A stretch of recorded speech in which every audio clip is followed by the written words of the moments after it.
I removed 70% of my training data and my model actually got better. Yeah, I know that sounds completely wrong.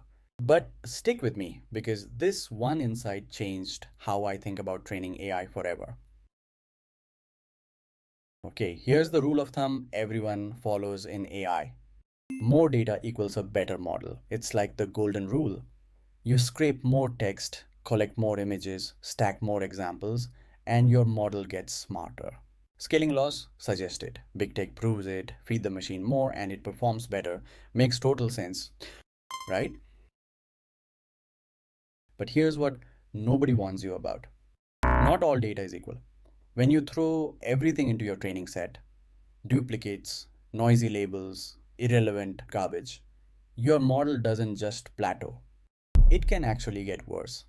Think about it.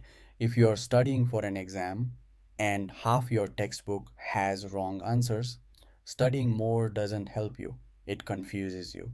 Same thing happens with neural networks. So what if, and stay with me here, what if you just used less data? Like intentionally. Wait, that works? Yeah, it really does. Researchers have been proving this over and over. They take a massive, messy data set, filter it down to a fraction of its size, and the lean model actually outperforms the bloated one. So, how do you actually do this? It's called data curation.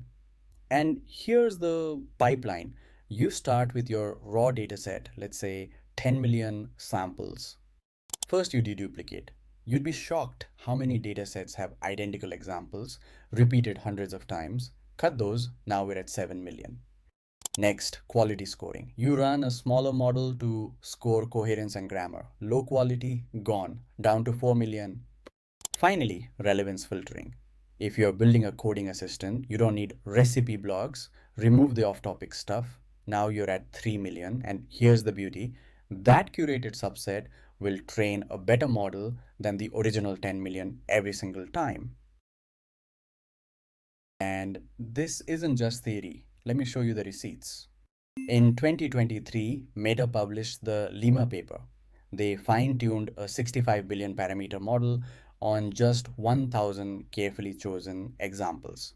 It outperformed models trained on millions. Then Microsoft built Phi 1, trained on what they called textbook quality data. It rivaled models 10 times its size on coding benchmarks.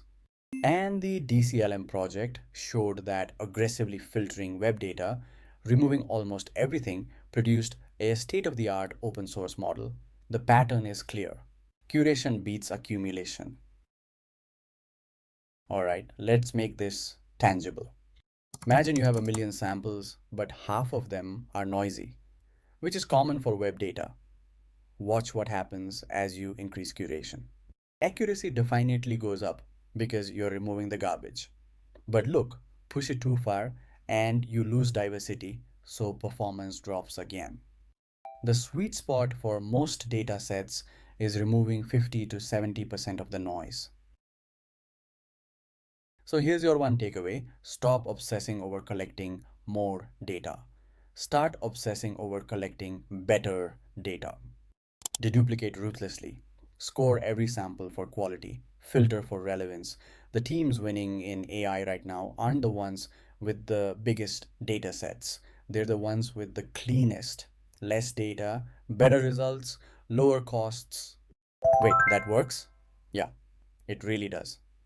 I'll see you in the next one. Follow for more.